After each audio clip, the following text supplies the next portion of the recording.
March 28, 1979. 3 Mile Island Nuclear Generating Station, Middletown, Pennsylvania. At 4 o'clock in the morning, Unit 2's control room hummed with the familiar sounds of a night shift.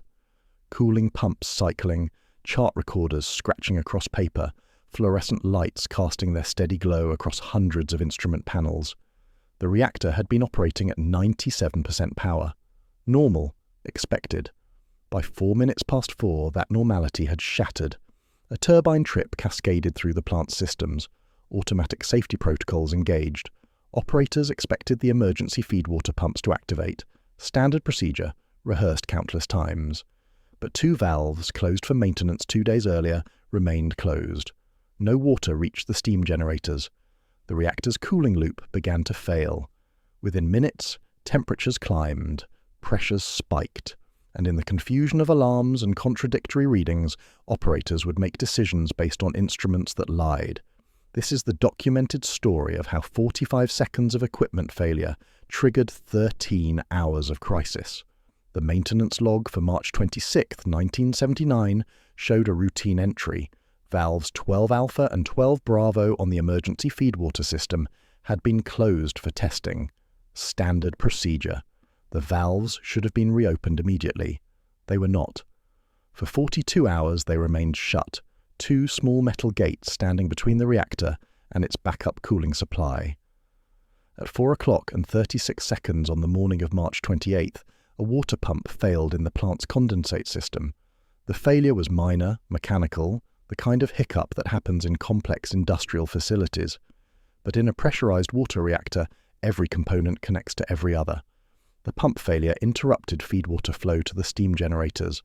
Within 8 seconds, the turbine automatically tripped offline. Steam pressure in the secondary loop began climbing.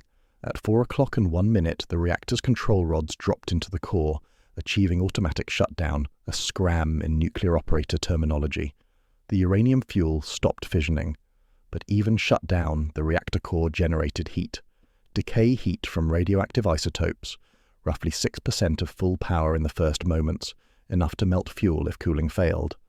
The emergency feedwater pumps activated automatically, exactly as designed. Water should have flooded into the steam generators. It did not. In the Unit 2 control room, 4 operators monitored the cascade of events. Shift Supervisor William Zhu stood behind control panel consoles that stretched 15 feet across the room. Shift Foreman Fred Scheiman tracked temperatures and pressures.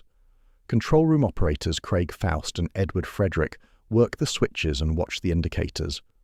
All 4 men held reactor operator licenses. All 4 had trained for emergencies. None of them knew the emergency feedwater valves were closed. The reactor's primary cooling system, the loop that directly touched the nuclear fuel, operated at approximately 2,100 pounds per square inch. As the reactor shut down, that pressure began rising.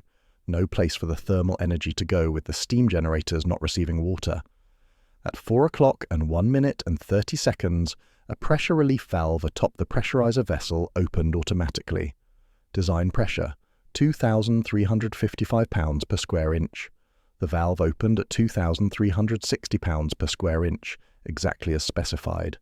The pressure dropped. The valve should have closed. It remained open. On panel RP2, a small indicator light should have illuminated when the valve closed. It did not illuminate because the light showed only whether the valve had received a signal to close, not whether the valve had actually closed. The operators saw the dark light. They believed the valve was closed. Through that open valve, primary coolant, superheated water at over 600 degrees Fahrenheit, began streaming into the reactor's drain tank at a rate of 220 gallons per minute. The water level in the pressurizer began dropping. This should have alarmed the operators, but another instrument showed the water level rising. The contradiction made sense in reactor physics. Flashing steam and void formation created complex level dynamics, but the operators interpreted it according to their training. Rising pressurizer level meant too much water in the system.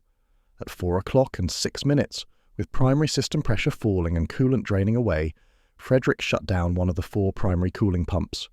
Training had taught them that too much water in a pressurized water reactor could lead to system damage. The instruments suggested too much water. The instruments were lying. By 4 o'clock and 7 minutes, the reactor's core began uncovering. The Nuclear Regulatory Commission's incident report would later document the contradiction. At 4:13, primary system pressure had dropped to 1,400 pounds per square inch. The pressurizer level indicator showed approximately 200 inches, nearly full. Actual primary system inventory had decreased by 32,000 gallons. The operators did not know this. They trusted their instruments. In the Unit 2 control room, over 650 different alarms could activate. In the first minute after the initial turbine trip, more than 100 alarms sounded, horns, lights, bells cascading across the panels. The alarm printer, a mechanical device that should have logged each alert with a timestamp, jammed. The paper stuck. For critical minutes, no written record accumulated. The operators worked from memory, from training, from instrument readings that contradicted physical reality. At 4 o'clock and 11 minutes, Craig Faust discovered the closed emergency feedwater valves. He opened them immediately. Water began flowing to the steam generators, a critical recovery, but already 15 minutes late. The reactor core, uncovered and heating, had begun generating steam. The fuel cladding temperature climbed past 1,200 degrees Fahrenheit, the point where zirconium metal begins reacting with steam. The reaction was exothermic. It generated hydrogen gas. It accelerated the temperature rise. Fred Shyman, monitoring temperatures across the reactor coolant system, noted that readings from the hot leg piping exceeded 600 degrees Fahrenheit, normal for operating power, too hot for a shutdown reactor that should have been cooling. He reported this to Shift Supervisor Zhu. The observation was logged. No immediate action was taken. The pressurizer level gauge still showed high water. The training was clear. High water level during a shutdown meant reduce flow, not increase it. At 4 o'clock and 38 minutes, Station Manager Gary Miller arrived in the control room. Miller held a senior reactor operator license and 23 years of nuclear navy and commercial reactor experience. He reviewed the plant status. Pressurizer level, high. Core temperature, elevated. Primary system pressure, declining. The picture suggested a small leak, perhaps through a valve, nothing catastrophic. The operators briefed him on their actions. Emergency feed water restored, one coolant pump shut down to reduce water input, preparations underway to activate the high-pressure injection system if pressure continued dropping. Miller concurred with their assessment. The plant appeared stable. It was not stable. Through the still open relief valve, coolant continued draining at 220 gallons per minute. More than 40,000 gallons had left the primary system. The reactor vessel's water level had dropped below the top of the fuel assemblies. Exposed fuel rods heated in steam. The zirconium cladding, reaching 1,800 degrees Fahrenheit, began oxidizing rapidly. The exothermic reaction generated more heat, more steam, more hydrogen. Inside the reactor vessel, a positive feedback loop had begun. At 5 o'clock and 14 minutes, radiation monitors in the containment building registered increasing readings. This should have signaled fuel damage, but radiation alarms were common during plant transients. Instruments responded to nitrogen-16 in the coolant, a normal short-lived activation product. The operators noted the readings. They did not interpret them as evidence of core damage. The shift supervisor's log for 5:30 recorded, stable plant conditions, primary system pressure 1,000 pounds per square inch, pressurizer level 190 inches, no high-pressure injection required. Every statement was factually correct according to the instruments. Every conclusion was wrong. At 6, at a clock and 18 minutes, operators heard a deep thump through the containment building structure. The sound registered on seismic monitors. Pressure inside the containment spiked from 14.7 pounds per square inch to 28 pounds per square inch in less than 1 second, then fell back to 19.5. The containment pressure recorder traced a sharp peak on its circular chart paper. The operators did not know what had happened. The NRC's metallurgical analysis, completed 8 months later, would conclude that approximately 1,000 pounds of hydrogen gas, mixed with oxygen, from radiolysis of water, had deflagrated. A fast burn, not a detonation, but energetic enough to register throughout the plant. The hydrogen had accumulated in the containment atmosphere from the zirconium steam reaction occurring inside the reactor vessel. The deflagration consumed oxygen, changed the containment's gas composition, raised temperatures, and demonstrated that the reactor core was severely damaged.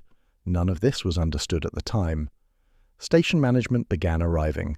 Vice President of Generation James Floyd reached the control room at 6:30. He reviewed the status boards and instrument readings. The picture remained paradoxical: high pressurizer level, declining pressure, elevated temperatures, inexplicable containment pressure spike. Floyd ordered the high-pressure injection pumps activated. The pumps, capable of delivering 1,000 gallons per minute, began forcing borated water into the primary system. The pressurizer level gauge immediately showed further increase. Floyd ordered the injection flow reduced. Training and procedure were explicit. Overfilling the primary system could damage the pressurizer relief tank, challenge containment integrity, or cause a pressure surge that might damage piping. The instruments showed high water. The operators followed their training. They throttled injection flow to 100 gallons per minute, less than half the rate that coolant was draining through the stuck-open relief valve. At 7 o'clock, shift change occurred. New operators arrived: Brian Mailer as shift foreman, James Floyd's brother Richard as a supervisor. The outgoing shift briefed them. Unusual transient pressurizer level high, containment pressure elevated, exact cause of pressure spike unknown. The new shift assumed control. The situation continued. At 7:24, a health physics technician entered the auxiliary building to collect a routine sample from the waste gas decay tank. His dosimeter alarmed immediately. Air activity measurements showed 800 millirems per hour, far above the expected background. He retreated and reported the reading. Plant management ordered evacuation of the auxiliary building and activation of the site emergency plan. This was the first official recognition that radioactive material had escaped the primary system boundaries. But where had it come from? The fuel was supposed to be contained inside the reactor vessel. The reactor vessel was supposed to be intact. The pressurizer relief valve was supposed to be closed. The indicator light said so. The drainage from the stuck-open valve had filled the pressurizer relief tank, burst its rupture disc, a deliberate safety feature, and vented into the reactor building's containment atmosphere. From there, the radioactive gases had leaked through penetrations into the auxiliary building. The NRC's timeline documentation shows that at 7:45, the Pennsylvania Emergency Management Agency was notified. At 8 o'clock, Metropolitan Edison, the plant's operating company, notified the NRC regional office in King of Prussia, Pennsylvania. The formal words were carefully chosen: site emergency declared, unusual radiation levels detected in auxiliary building, primary cause under investigation, no off-site radiological impact anticipated. The notification was accurate regarding off-site impact. It was incomplete regarding plant status. At 8 o'clock in the morning on March 28th, approximately half the reactor core's fuel was still uncovered, heating in steam, generating hydrogen, and releasing fission products into the containment atmosphere. The operators, focused on instrument readings and trained procedures, did not yet understand this.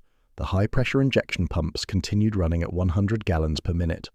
The stuck-open relief valve continued draining at 220 gallons per minute. The mathematics was simple and devastating. Net loss, 120 gallons per minute. Recovery was physically impossible under these conditions. At 8:26 in the morning, shift foreman Brian Mailer noticed something unexpected. The temperature at the drain line from the pressurizer relief valve showed 285 degrees Fahrenheit, far too hot for a closed valve with stagnant water. He called the operator's attention to the reading. For 2 hours they debated the significance. Training had not addressed this specific instrument combination. The relief valve position indicator still showed no light, suggesting a closed valve, but the temperature reading suggested flowing water. The contradiction seemed impossible. At 9 o'clock, NRC personnel began arriving at the site.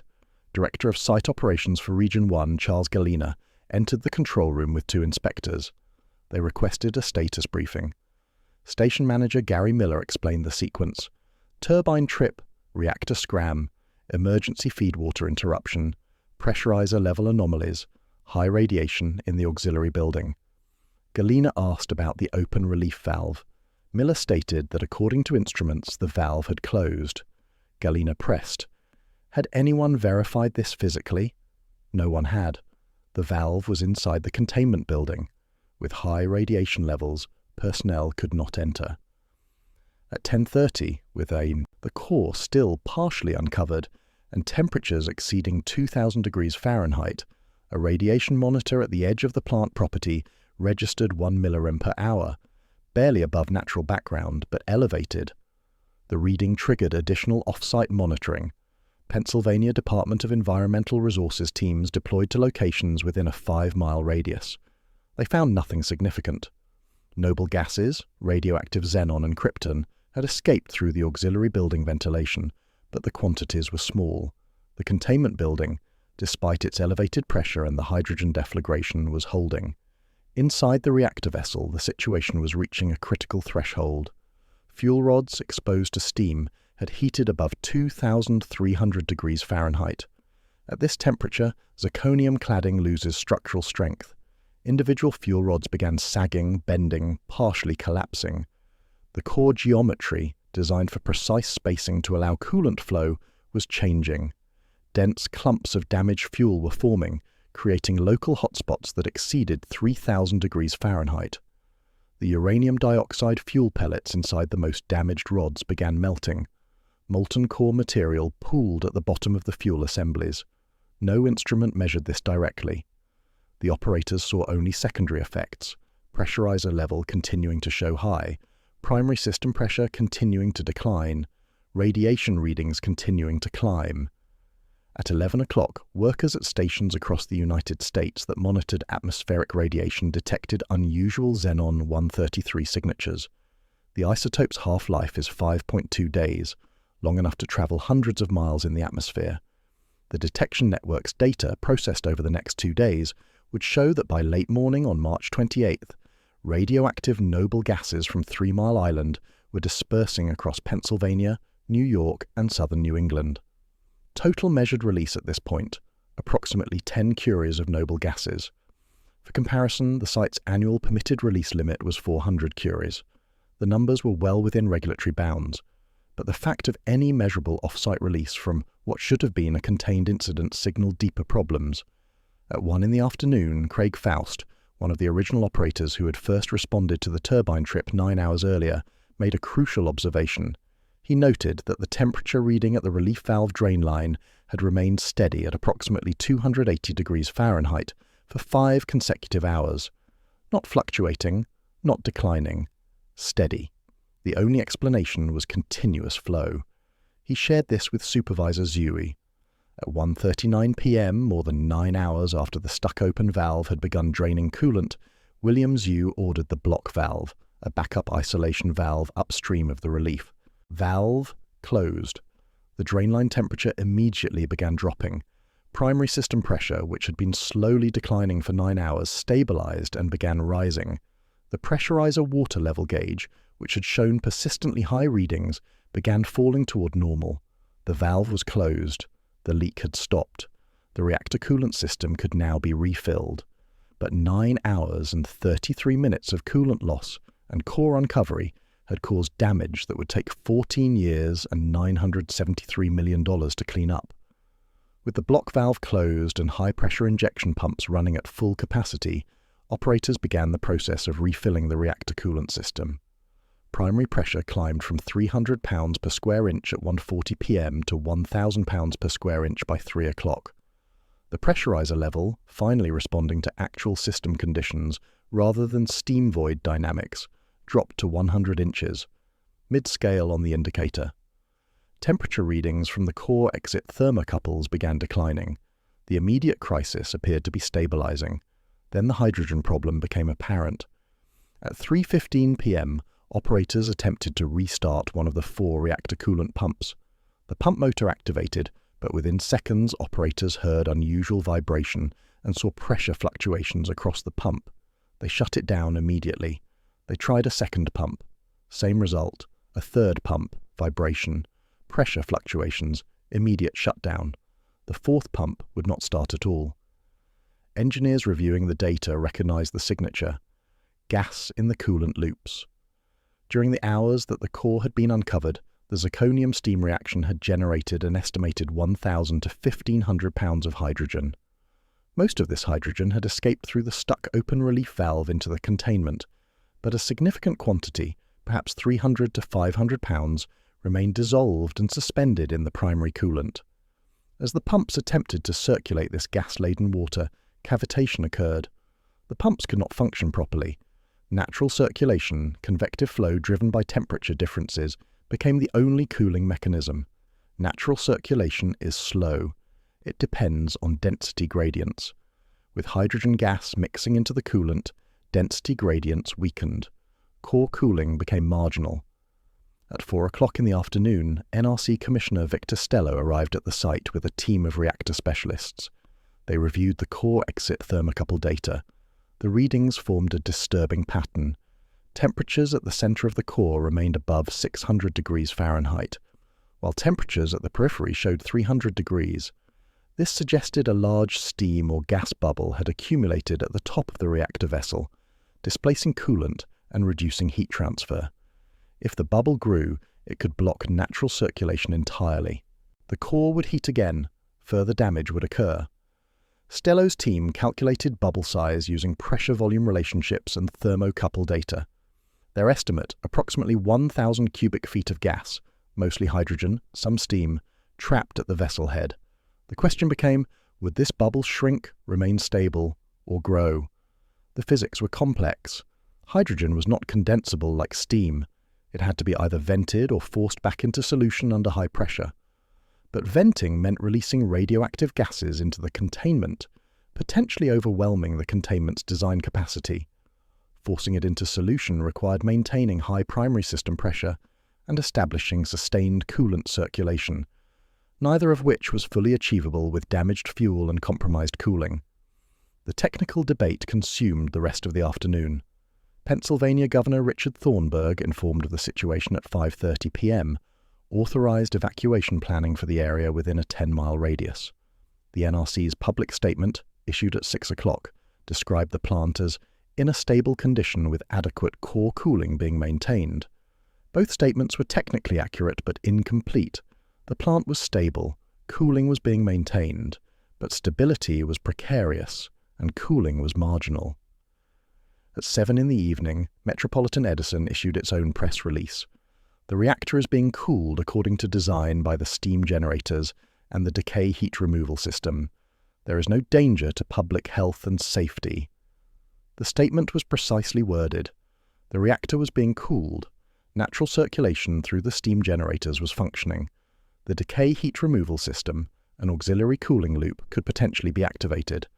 But, according to design, implied normalcy that did not exist. The reactor core had experienced partial melting. Roughly 45% of the fuel had sustained damage ranging from cladding failure to pellet melting.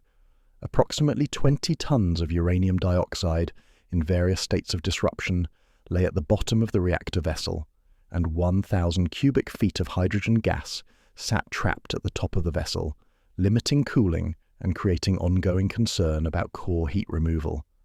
By midnight on March 28th, 19 hours and 55 minutes after the initial turbine trip, the situation had achieved a precarious equilibrium. The reactor was shut down. Coolant was no longer draining. Natural circulation provided minimal cooling. Radiation releases had diminished to nearly zero.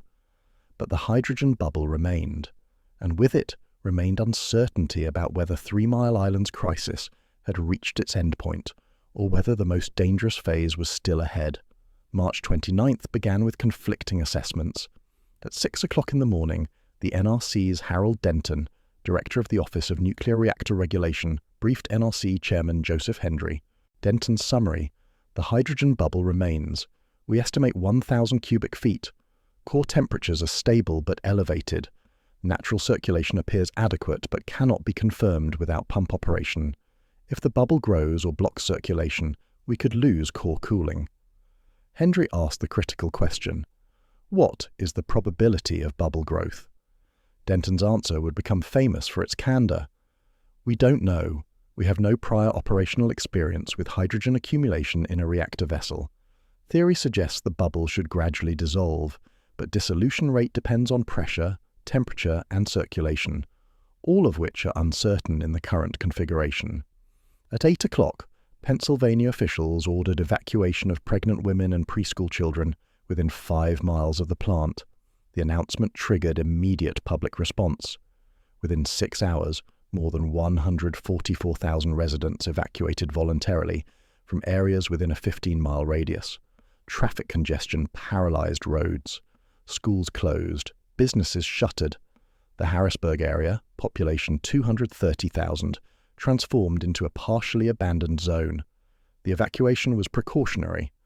Off-site radiation measurements showed less than 1 millirem per hour at all monitoring points, equivalent to natural background.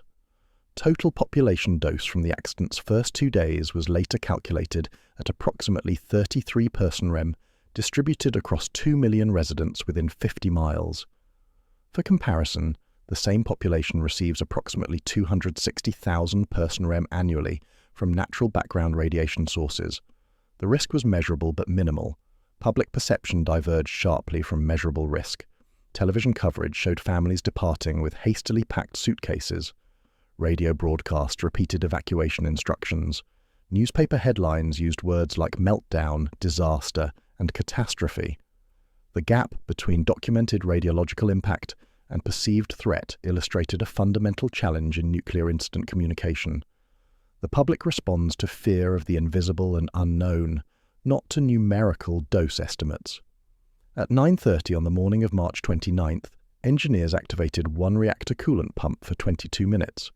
The pump operated successfully, evidence that some hydrogen had dissolved or vented from the coolant loops. But vibration remained detectable. Core temperature readings showed minimal change. The hydrogen bubble persisted at the vessel head. Engineers shut the pump down, fearing damage. At 11 o'clock, NRC Chairman Hendry met with President Carter's science advisor, Frank Press. Press asked directly, should the president visit the site? Hendry's response, the plant is not currently releasing significant radiation. If the situation deteriorates, we will have warning. Pressures and temperatures would rise first. A presidential visit could demonstrate that technical experts believe the situation is manageable. President Carter authorized the visit for March 30th. The decision was significant beyond symbolism. Carter held a bachelor's degree in science from the United States Naval Academy and had served in Admiral Hyman Rickover's nuclear submarine program in the 1950s. He understood reactor physics, cooling systems, and radiation protection. His visit would not be ceremonial. He would tour the control room, review technical data, and make an independent assessment. On the morning of March 30th at 10:25, President Carter and First Lady Rosalind Carter arrived at 3 Mile Island, accompanied by Governor Thornburg and Harold Denton. They received dosimeters, calibrated radiation measurement devices. The group entered the Unit 2 control room. Operators briefed the President on plant status. Hydrogen bubble stable, natural circulation adequate, no current off-site releases, engineering teams working on bubble dissolution strategies. Carter asked detailed questions, documented in the meeting transcript. What is the current vessel head temperature? How are you calculating bubble size?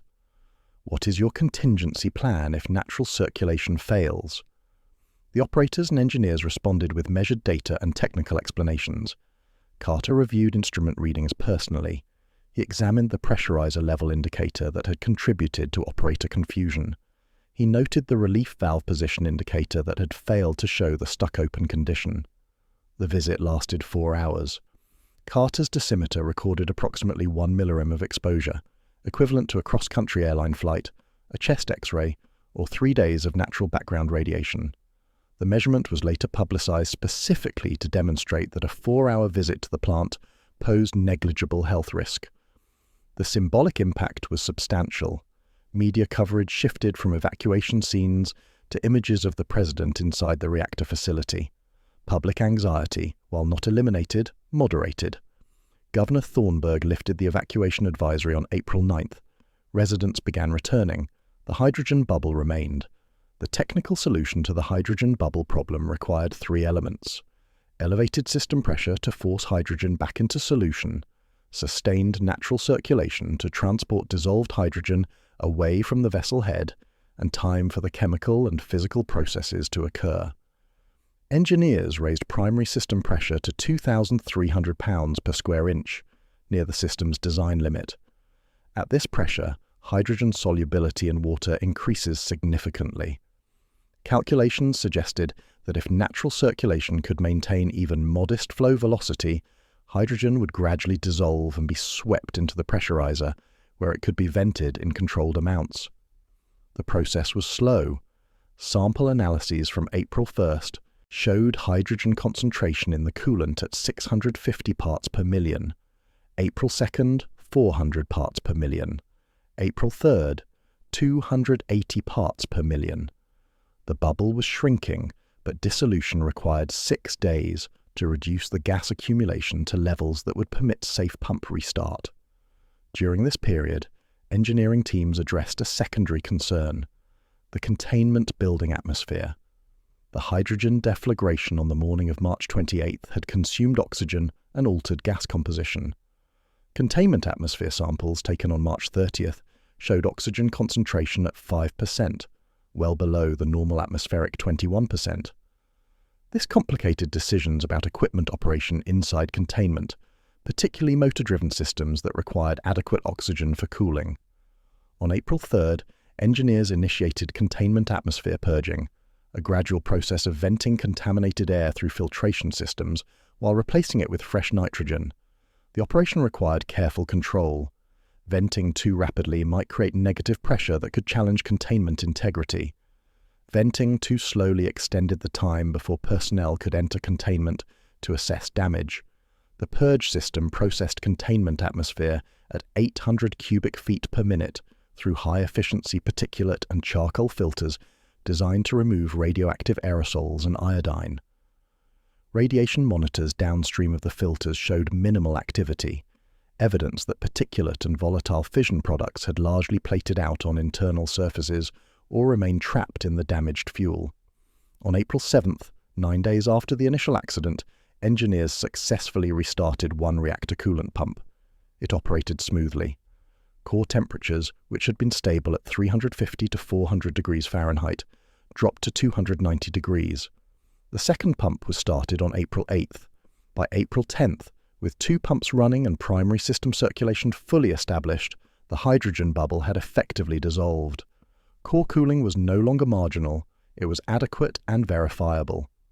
The NRC's technical analysis, published in May, provided detailed documentation of the bubble dissolution process. Key findings included maximum bubble size estimated at 1,000 cubic feet on March 29th, dissolution rate averaging 7 cubic feet per hour under natural circulation, acceleration to 25 cubic feet per hour after pump restart, total dissolved hydrogen vented from the pressurizer over 12 days, totaling approximately 300 pounds. These numbers represented more than engineering data. They documented the timeline between acute crisis and stabilization, the period when uncertainty about core cooling posed the greatest risk and generated the most public concern. Off-site radiation monitoring during this period showed continued decline. By April 15th, all monitoring stations reported readings indistinguishable from natural background. Total measured population dose from the entire accident sequence was refined to approximately 100-person REM, equivalent to a few years of natural background radiation distributed across 2 million people. No statistically detectable health effects would be expected from such a small collective dose. But statistics and measurements did not capture the full impact. The accident had demonstrated that a modern pressurized water reactor could sustain severe core damage without catastrophic release of radioactivity. The containment building, despite challenges, had performed its fundamental safety function. Yet the same accident had exposed profound weaknesses: instrument inadequacies, operator training limitations, emergency communication failures, and regulatory gaps. 3 Mile Island Unit 2 would never operate again. Unit 1, the adjacent reactor that had not been affected, would remain shut down for 6 years pending industry-wide safety upgrades. The damaged Unit 2 core would remain inside its reactor vessel for 5 years before defueling could begin, a process that would require another 9 years to complete. On April 27th, Metropolitan Edison submitted its formal incident report to the NRC. The document was 214 pages. It included timeline reconstructions, instrument readings, operator logs, sample analyses, dose calculations, and technical assessments. The opening paragraph stated, "The accident at 3 Mile Island Unit 2 resulted from a combination of equipment malfunctions, instrument inadequacies, and operator actions that, while consistent with training, did not address the actual plant conditions." That sentence would frame the next decade of nuclear safety reform. The reactor vessel remained sealed for more than 5 years after the accident. Radiation levels inside the containment building, while declining, remained too high for extended personnel access. Water covered the damaged core, providing shielding and cooling. Remote monitoring showed stable conditions, temperatures at ambient, no pressure anomalies, no indication of ongoing fuel degradation. The uranium dioxide fuel, in whatever configuration it occupied after the meltdown, was contained. But no one knew exactly what that configuration looked like. Engineering estimates, based on temperature data, hydrogen generation calculations, and sample analyses, suggested that roughly 45% of the fuel had sustained damage. But damage encompassed a spectrum. Some fuel rods had experienced only cladding failure, releasing gaseous fission products, but maintaining pellet integrity. Others had experienced cladding, melt, and relocation. A portion had undergone fuel pellet melting, with molten uranium dioxide dripping to the bottom of the core region. The critical unknown was whether melted fuel had breached the reactor vessel's lower head. If molten core material had contacted the carbon steel vessel wall, potential existed for thermal attack that could have led to vessel failure, the theoretical pathway to containment challenge that defined worst-case accident analysis. In October 1982, General Public Utilities Nuclear Corporation, successor company to Metropolitan Edison, received NRC authorization to begin defueling operations. The first step was visual inspection using underwater cameras. On July 22, 1984, 6 years and nearly 4 months after the accident, technicians lowered a radiation-hardened camera through the reactor vessel head. The camera descended into water that provided shielding from the damaged core below. At a depth of 18 feet, the camera reached the level where the tops of fuel assemblies should be visible. What the camera showed startled even experienced reactor engineers. The upper regions of the core were gone, not damaged, gone. Where 177 fuel assemblies should have been visible in orderly array, the camera showed a debris field. Twisted metal fragments, some recognizable as parts of fuel assemblies, others deformed beyond identification, lay scattered across the core's central region. The peripheral fuel assemblies, protected by cooler temperatures, remained visibly intact in their grid positions, but the center of the core had collapsed into rubble. Further camera surveys over the next month documented the damage extent. The debris bed measured approximately 8 feet in diameter and 6 feet deep, perhaps 15 cubic yards of fragmented core material. Temperature calculations suggested this debris had reached 2,800 degrees Fahrenheit, hot enough to melt zirconium cladding and disrupt fuel pellets, but not hot enough to melt the uranium dioxide fuel itself completely. Below the debris bed, the camera revealed something unexpected: a void. The lower portions of the fuel assemblies had partially melted and slumped downward, but a significant cavity remained in the center of the core region. This cavity explained why natural circulation cooling had been so difficult to establish during the accident. Coolant flow paths through the core had been blocked or severely restricted by collapsed geometry. The most critical observation came from inspection of the reactor vessel lower head. Engineers had feared that molten fuel might have contacted and damaged the thick steel wall. Specialized instrumentation deployed in April 1985 showed no evidence of thermal damage. The vessel head temperature had risen during the accident. Measurements suggested peak temperatures of approximately 1,100 degrees Fahrenheit, but this was well below the steel's melting point of approximately 2,700 degrees Fahrenheit. A layer of water, maintained at the bottom of the vessel through ongoing injection, had provided thermal buffering that prevented direct metal-to-metal contact between molten fuel and vessel wall. This finding was crucial for nuclear safety analysis. It demonstrated that even in a severe accident with substantial fuel melting, the reactor vessel could maintain integrity if water remained present. The margin between the observed accident progression and potential vessel failure was measurable in hundreds of degrees Fahrenheit, narrow but sufficient.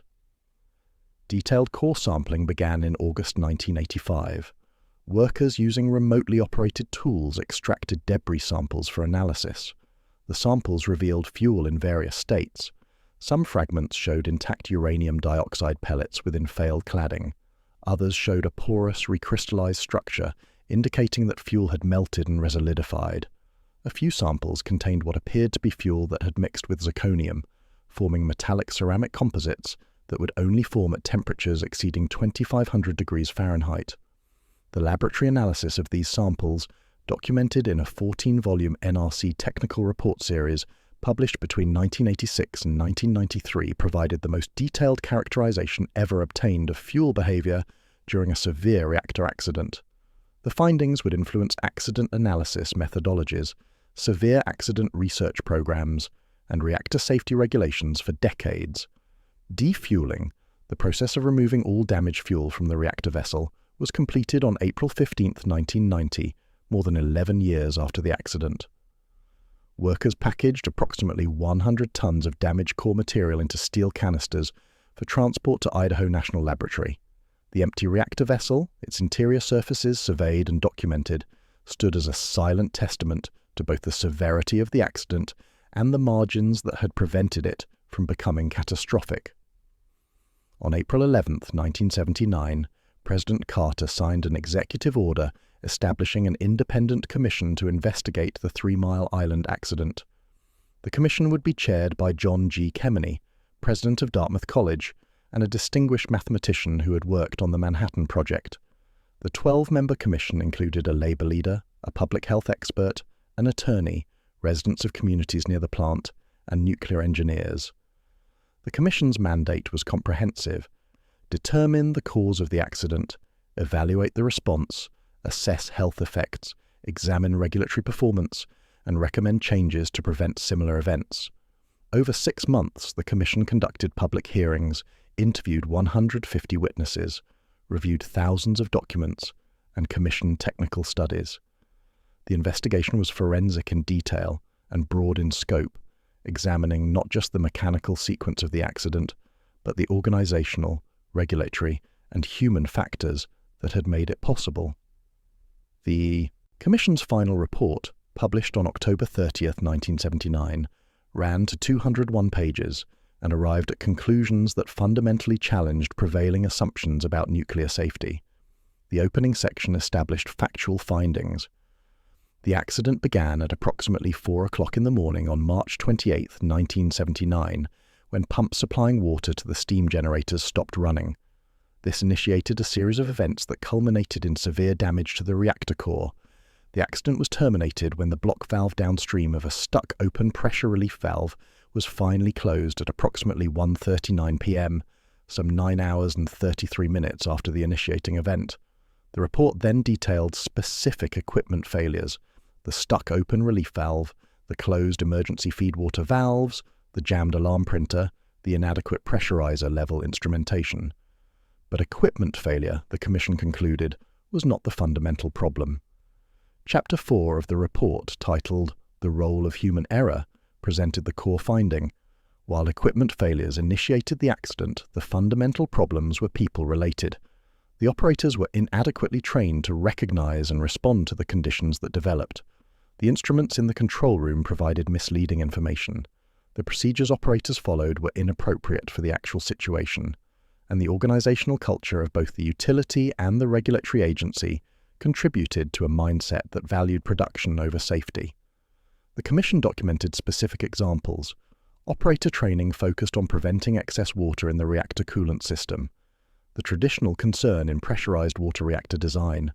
Training gave minimal attention to loss of coolant scenarios where reducing water input would worsen the situation. When instruments showed high pressurizer level, operators followed their training and reduced injection flow. Their actions were procedurally correct and technically incorrect. The instrumentation critique was detailed and damning. The Commission noted that the stuck-open relief valve had a history of intermittent operation problems. Similar valves at other plants had stuck open during transients, yet no direct position indication existed, only an indirect solenoid signal light. The pressurizer level gauge, which had been central to operator decision-making, did not account for void formation, and could not accurately represent water inventory during two-phase flow conditions. Core exit thermocouples existed, but were not integrated into operators' diagnostic procedures. Chapter 5 examined regulatory performance. The Commission found that the Nuclear Regulatory Commission had focused primarily on licensing and compliance monitoring, with insufficient attention to operational safety and human factors. The NRC's inspection program checked whether procedures existed, not whether procedures were effective. The agency employed approximately 3,000 people, but had fewer than 10 specialists in human factors or control room design. The report stated, "The NRC has not given primary consideration to the human element in nuclear power plant safety.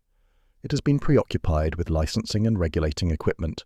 It has devoted insufficient resources to analyzing how operators interact with equipment, how organizations influence safety culture, and how procedures should be designed to account for realistic operator capabilities under stress." The health effects section provided measured conclusions. The Commission's medical and radiation experts reviewed dosimetry data, environmental samples, and epidemiological studies. Their finding, the actual release of radioactivity to the environment, was minimal. The maximum off-site exposure received by any individual in the general population was less than 100 milliriems, roughly equivalent to one chest X-ray or a few months of natural background radiation. No observable health effects would be expected from such low exposures. But the report immediately added context. While the actual health consequences were minimal, the accident had profound psychological impact on people living near the plant and broader implications for public confidence in nuclear power. The distinction between actual risk and perceived risk is significant. Radiation cannot be seen, felt, or detected without instruments. Public reaction is influenced by fear of the unknown, distrust of official information, and concern about long-term effects that may not be immediately apparent. The recommendations section was transformative. The Commission called for fundamental changes in operator training, including use of full-scale simulators that could replicate accident conditions. It recommended redesign of control rooms to provide integrated information displays and reduce operator workload during emergencies. It proposed strengthening NRC's inspection program, increasing staffing for human factors analysis, and establishing better emergency communication systems. The Commission concluded, if these recommendations are implemented promptly, the chances of a repeat of the 3 Mile Island accident are minimal. If they are not implemented, then sooner or later, an accident as bad or worse will occur. The report carried moral weight beyond its technical content. It established that technology alone could not ensure safety. Human understanding, organizational culture, and regulatory attention to operational reality mattered as much as engineered systems. 3 Mile Island had not failed because equipment was inherently unsafe. It had failed because people had not designed, operated, and overseen that equipment with sufficient attention to how complex systems actually behave under stress. The Kemeny Commission's recommendations initiated the most comprehensive regulatory reform in commercial nuclear power history. Between 1980 and 1986, the Nuclear Regulatory Commission issued more than 200 regulatory requirements, guidance documents, and policy statements addressing 3 Mile Island's lessons. The first major change addressed operator training. NRC regulations now require that all licensed operators complete training on a full-scale simulator that accurately replicated their specific plant design. The simulator had to be capable of modeling accident sequences, including loss of coolant scenarios, steam generator failures, and loss of off-site power. Operators had to demonstrate proficiency in recognizing and responding to these conditions before receiving licenses. This requirement was unprecedented in scope and cost. A single full-scale simulator represented approximately $25 million in 1985 costs, equivalent to more than $50 million today. For the United States fleet of 112 operating reactors, distributed among 73 sites with multiple reactor designs, the total investment approached $2 billion. The industry committed these resources because the alternative, maintaining inadequately trained operators, was no longer acceptable. The second major reform addressed control room design. NRC established human factors engineering requirements that mandated systematic review of control room instrument layouts, alarm systems, and information displays. The The goal was to ensure operators could rapidly diagnose plant conditions and identify correct responses, even during complex transients with multiple simultaneous failures. At 3 Mile Island, more than 100 alarms had activated in the first minute of the accident. The alarm system provided notification that abnormal conditions existed, but gave no information about cause, priority, or recommended response. Post-TMI requirements mandated that alarm systems be hierarchical, distinguishing between information alerts, caution advisories, and warning alarms. Displays had to integrate information rather than presenting hundreds of individual data points. Computer systems had to provide diagnostic support, suggesting possible causes when specific symptom patterns appeared. Implementation required retrofitting control rooms at 69 operating reactors. Engineers redesigned panels, rewired alarm circuits, installed computer systems, and retrained operators on new procedures. The Electric Power Research Institute estimated total industry cost at $370 million for control room modifications alone. The third reform addressed emergency response. 3 Mile Island had exposed weaknesses in communication between utilities, regulators, and state authorities. During the accident's first day, conflicting statements from different organizations had amplified public confusion. Post-TMI requirements mandated that each plant establish an emergency operations facility located outside the main control room, staffed with technical experts who could coordinate response activities without distracting control room operators. Plants had to develop detailed emergency plans, conduct regular drills, and maintain equipment for monitoring radioactive releases. Additionally, NRC required that states with nuclear plants establish public alert and notification systems. The iconic sirens installed around 3 Mile Island and other nuclear plants, tested monthly, audible for miles, represented physical manifestation of this requirement.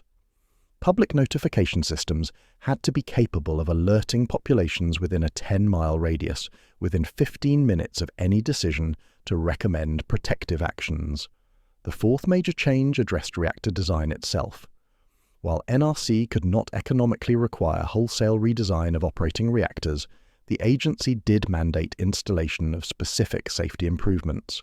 These included direct indication of relief valve position, eliminating reliance on indirect signals, improved instrumentation for monitoring reactor vessel water level with multiple independent measurement systems, enhanced hydrogen monitoring and control systems in containment buildings, preventing accumulation of flammable gas, additional safety-grade instruments to monitor core exit temperatures, providing operators with direct indication of core cooling adequacy. The fifth reform area involved organization and culture. NRC established the Institute of Nuclear Power Operations, an industry organization tasked with conducting operational safety assessments, sharing lessons learned, and establishing performance standards. INPO would conduct regular evaluations of each plant's safety culture, management effectiveness, and operational discipline. Plants that performed poorly on INPO evaluations faced intense industry scrutiny and pressure to improve. The cumulative cost of post-TMI regulatory changes was substantial. The NRC's 1993 study estimated total industry expenditure at approximately $5 billion, distributed across retrofits, training, staffing, procedures, and equipment upgrades. For a typical 1,000-megawatt reactor, compliance with post-TMI requirements added approximately $45 million to operating costs spread over the 1980s. These investments produced measurable safety improvements. Industry-wide statistics documented the change. The frequency of unplanned automatic reactor shutdowns, SCRAMs, declined from approximately 7 per reactor per year in 1980 to fewer than 1 per reactor per year by 2000. The number of significant events reported to the NRC dropped by more than 60%. Operator examination pass rates improved from 65% pre-TMI to 92% by 2000. Plant's capacity factors, the percentage of time reactors operated at full power, increased from 68% in 1980 to 92% by 2000, indicating both improved reliability and reduced frequency of unexpected shutdowns. The reforms extended globally. The International Atomic Energy Agency incorporated 3 Mile Island lessons into its safety standards. Countries with nuclear programs implemented similar operator training requirements, control room upgrades, and emergency preparedness systems. France, Japan, South Korea, and the Soviet Union all modified reactor operations based on TMI experience. When the Chernobyl accident occurred in 1986, international response drew explicitly on both TMI and Chernobyl lessons, recognizing that severe accidents, while rare, require preparation and could not be dismissed as impossible. 3 Mile Island's regulatory legacy was profound, not because the accident released significant radiation, it did not, but because it demonstrated that complex technological systems could fail in unexpected ways that challenged human operators' ability to comprehend and respond effectively. The lesson was humbling and essential. Safety requires constant attention to the interface between technology and human capability, continuous improvement of training and procedures, and organizational cultures that prioritize questioning and learning over complacency. 3 Mile Island's financial impact extended far beyond the cost of cleanup and regulatory compliance. The accident fundamentally altered the economics of nuclear power in the United States and contributed to the collapse of Metropolitan Edison as an independent company. The immediate costs were quantifiable. Unit 2 was destroyed, representing a loss of approximately $400 million in asset value, equivalent to the plant's construction cost. Replacement power, purchased from other utilities while both TMI units were offline, cost approximately $30 million in the first year alone.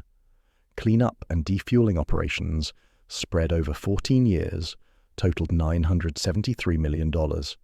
But direct costs were only part of the story. General Public Utilities Corporation, Metropolitan Edison's parent company, faced approximately 2,000 lawsuits from residents, businesses, and municipalities claiming health effects, property devaluation, economic losses, and psychological trauma. While most claims were eventually dismissed or settled for modest amounts, the legal costs and settlement payments exceeded $80 million. The accident triggered insurance claims under the Price-Anderson Act, federal legislation establishing liability limits and insurance pools for nuclear incidents. Insurers paid approximately $71 million in claims, then raised insurance premiums for all U.S. nuclear plants. Industry-wide, insurance costs increased by approximately 40% in the 3 years following the accident. Stock market impact was severe and immediate. GPU stock traded at $32 per share on March 27, 1979. By April 2nd, it had fallen to $14. By year's end, it traded at $11. Shareholders lost more than $1 billion in market capitalization. Bondholders saw GPU debt downgraded from investment grade to speculative status, increasing borrowing costs and restricting access to capital markets. The company avoided bankruptcy through a combination of insurance payments, federal financial assistance, and electricity rate increases approved by Pennsylvania regulators. But financial distress persisted for more than a decade. GPU did not return to profitability until 1990. The company was eventually acquired by First Energy Corporation in 2001. The broader economic impact on nuclear power was transformative. At the time of the accident, 48 nuclear power plants were under construction in the United States. Projected electricity demand growth suggested the need for more than 100 additional reactors by 2000. 3 Mile Island did not immediately halt new construction, but it dramatically increased costs and extended construction timelines. Post-TMI regulatory requirements added between $200 million and $1 billion to construction costs, depending on plant design and construction stage. Projects already nearing completion faced relatively modest cost increases for retrofits. Projects in early construction phases required extensive redesign, particularly for control rooms and safety systems. Licensing reviews lengthened from approximately 2 years pre-TMI to more than 5 years by the mid-1980s. Construction timelines extended correspondingly. The average reactor completed in 1979 had required approximately 6 years from construction start to commercial operation. Reactors completed in the late 1980s averaged 11 years. Extended construction meant extended financing costs. Interest accumulated on billions of dollars of borrowed capital. Several partially complete plants were abandoned when utilities calculated that construction completion costs would exceed the plant's economic value. Public opposition intensified. While polling data before 3 Mile Island had shown approximately 60% public support for nuclear power, post-accident polling showed support falling to approximately 35% by 1981. Organised opposition groups, previously marginalised, gained mainstream credibility. Licence applications faced coordinated legal challenges. Local governments imposed restrictions on emergency planning, effectively blocking new plant siting. The cumulative effect was dramatic. After 3 Mile Island, no new nuclear power plant was ordered in the United States that was ultimately completed. Projects ordered before the accident were finished or abandoned.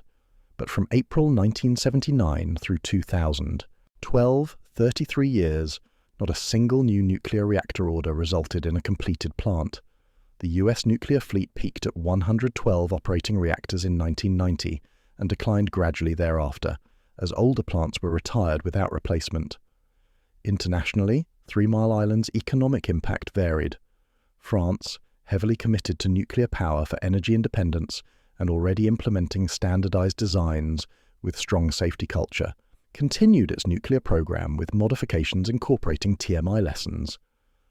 Japan, South Korea and China similarly proceeded with nuclear expansion while implementing enhanced safety requirements.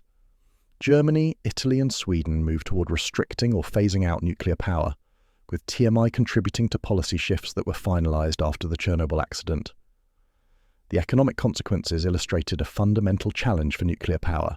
Even when actual health and environmental impacts are minimal, as they were at 3 Mile Island, public perception, regulatory response and financial consequences can be severe. The technology's societal acceptance depends not only on engineering soundness, but on demonstrated operational discipline, effective communication during incidents, and institutional credibility. A 1993 analysis by the Congressional Research Service estimated that 3 Mile Island's total economic impact, including cleanup costs, replacement power, regulatory changes industry-wide, and foregone nuclear capacity that was replaced by fossil fuel generation, exceeded $20 billion. The estimate did not attempt to quantify less tangible impacts. Skilled workers who left the nuclear industry, research programs that lost funding, or the opportunity cost of technologies that were not developed because nuclear innovation stagnated. The accident demonstrated that operational failure at a single facility could affect an entire industry.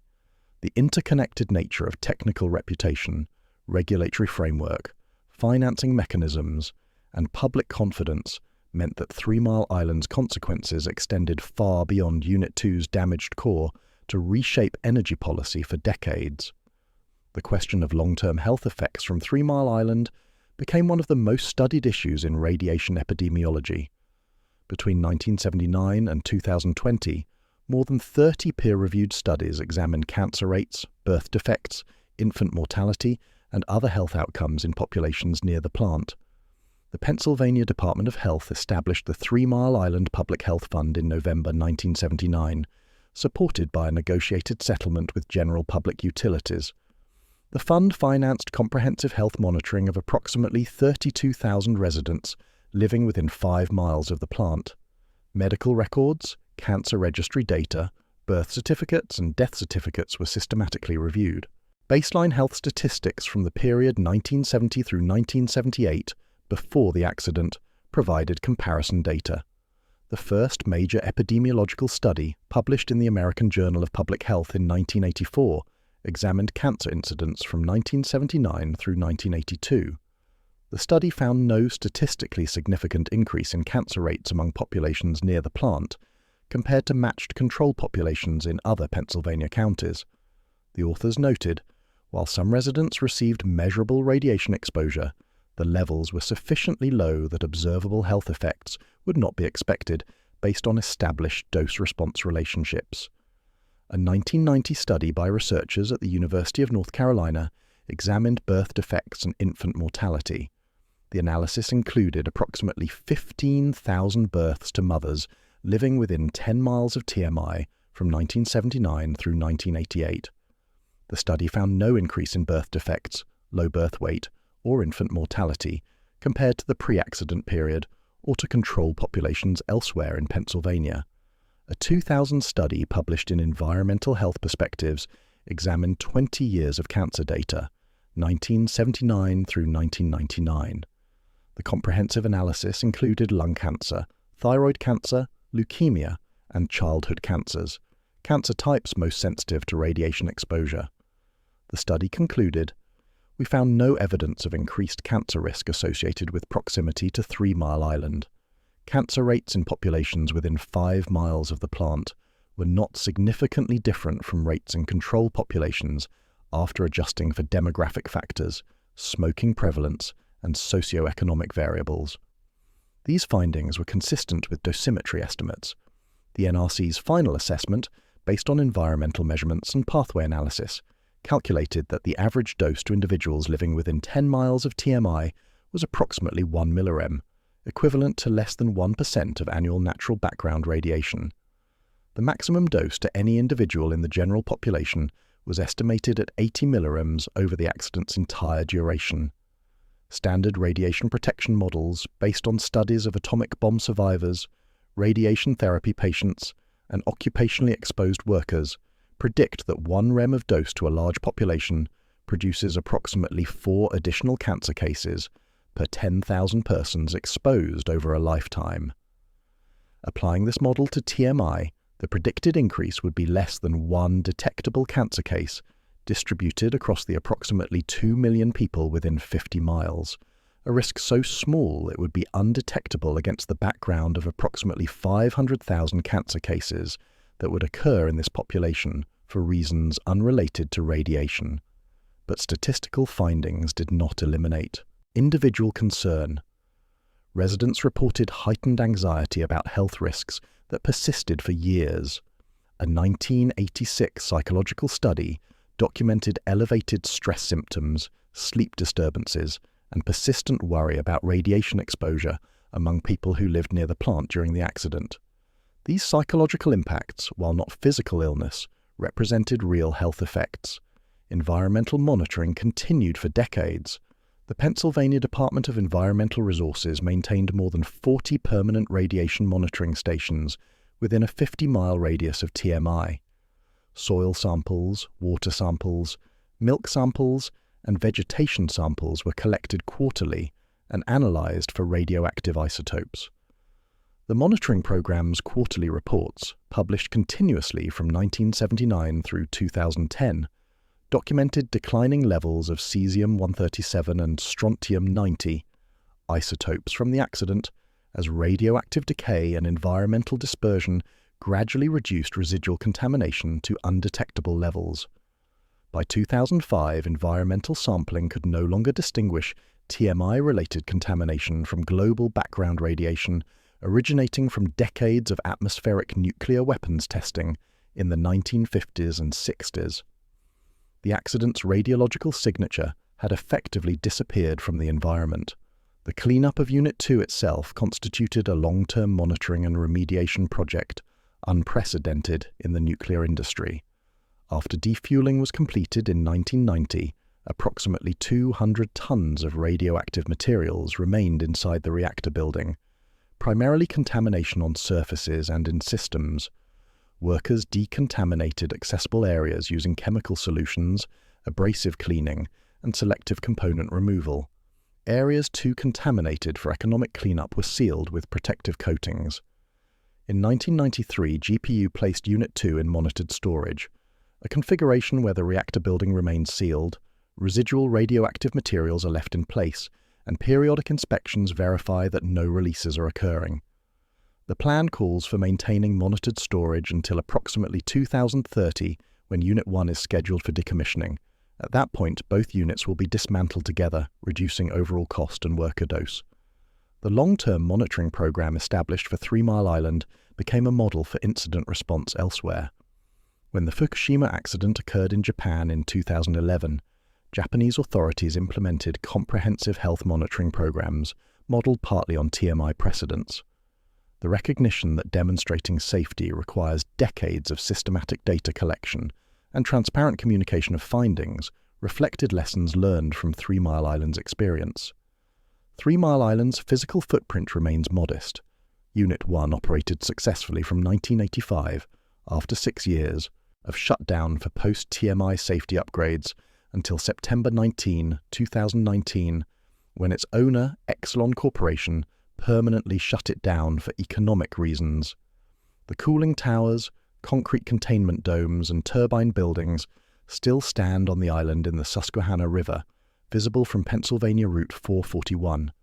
Unit 2's reactor building remains sealed, its damaged core removed but the structure itself awaiting final decommissioning. But the accident's intangible legacy extends far beyond these physical artifacts. In nuclear safety culture, 3 Mile Island established the principle that organizational and human factors matter as much as engineering design. The recognition that well-trained operators, working with inadequate instrumentation and following inappropriate procedures, could mismanage an accident sequence led to fundamental rethinking of how nuclear safety is achieved. Modern reactor control rooms, with their integrated display systems and diagnostic support computers, descend directly from TMI's lessons. The full-scale simulators where every licensed operator now trains exist because TMI demonstrated that training on system diagrams and classroom instruction was insufficient. The accident also established that probabilistic risk assessment, a methodology for quantifying accident likelihood and consequences, should complement deterministic safety analysis. Before TMI, reactor safety evaluation focused primarily on preventing specific postulated accidents through redundant engineered safeguards. TMI revealed that accidents could evolve in unexpected ways through combinations of failures that had not been explicitly analyzed. Post-TMI, probabilistic risk assessment became standard practice, allowing engineers to identify and address vulnerabilities that deterministic approaches might miss. In emergency response, 3 Mile Island created the framework that now governs nuclear incident management in the United States and internationally. The concept of emergency operations facilities, technical support centers located near but not inside control rooms, originated from TMI's demonstration that control room staff needed support, not additional distractions, during emergencies. Public alert systems, evacuation planning zones, and protocols for coordinating among utilities, regulators, and state authorities all reflect TMI precedents. The accident's impact on public perception proved both profound and persistent. Nuclear power's image shifted from symbol of technological progress to symbol of technological risk. This shift was not entirely rational. 3 Mile Island released minimal radiation and caused no deaths, but perception shapes policy regardless of numerical risk calculations. The nuclear industry learned that technical safety margins, while necessary, were insufficient without public confidence. The recognition that transparency, communication, and community engagement matter as much as reactor design became a lasting legacy. In regulatory philosophy, 3 Mile Island demonstrated that prescriptive regulation alone could not ensure safety. The NRC's pre-TMI approach focused on checking compliance with detailed technical specifications. Post-TMI, the agency adopted performance-based oversight that evaluated actual safety outcomes, not just procedural compliance. The shift reflected understanding that safety emerges from organizational culture, operational discipline, and continuous learning as much as from specific equipment requirements. 3 Mile Island's scientific legacy lies primarily in the data it provided about severe accident phenomenology. Before TMI, understanding of how reactor cores behave during loss of coolant accidents derived from theoretical models and small-scale experiments. TMI provided full-scale validation data, hydrogen generation rates, fuel melting temperatures, fission product release fractions, core debris formation. This data informed the development of severe accident analysis codes used worldwide to evaluate reactor safety margins and plan accident management strategies. The approximately 100 tons of damaged core material shipped to Idaho National Laboratory provided physical specimens for analysis that continues decades later. Metallurgical studies of fuel samples reveal details of high-temperature chemical interactions between uranium dioxide, zirconium, steel, and control rod materials. These findings influenced accident-tolerant fuel development programs aimed at designing fuel that maintains integrity at higher temperatures. The accident also demonstrated containment effectiveness. Despite severe core damage, hydrogen generation, a hydrogen deflagration, and elevated temperatures, the containment structure maintained its fundamental function. Post-accident examination found no significant structural damage. The recognition that robust containment provides crucial safety margins, even when other barriers fail, validated the defense-in-depth philosophy underlying reactor safety design. Perhaps 3 Mile Island's deepest legacy lies in the humility it imposed on nuclear technology's advocates. The accident occurred at a modern plant, operated by a utility with a good safety record, staffed by licensed operators, overseen by federal regulators, protected by multiple engineered safety systems. And still, a combination of equipment failures and human misunderstanding led to severe damage. The lesson was not that nuclear power was impossibly dangerous. Subsequent decades of safe operation demonstrated otherwise, but that safety required constant vigilance, continuous learning, and respect for complexity. The warning placard mounted near the entrance to TMI's Unit 2 reactor building bears a simple statement: radiologically controlled area. Special work permits required. Below this standard language, someone added a handwritten note that remained in place for years. Remember why. Those words capture 3 Mile Island's essence. The accident was not a disaster in terms of health consequences. It was not. But it was a profound reminder that complex technological systems, operated by humans under stress, monitored by instruments that can mislead and governed by procedures that may not match reality, require approaches to safety that go beyond confident assurance to encompass questioning, verification, and continuous improvement. 3 Mile Island's documented record, the logs, the data, the samples, the studies, stands as evidence of what happened, why it happened, and what was learned. The accident demonstrated that outcomes depend on design choices, operational practices, regulatory frameworks, and organizational cultures. These factors are controllable. They require commitment, resources, attention, and humility. They require remembering why safety matters and acting on that memory every day. That is 3 Mile Island's legacy. Not fear of nuclear power, but respect for complexity and dedication to the persistent, unglamorous work of ensuring that technology serves human purposes safely.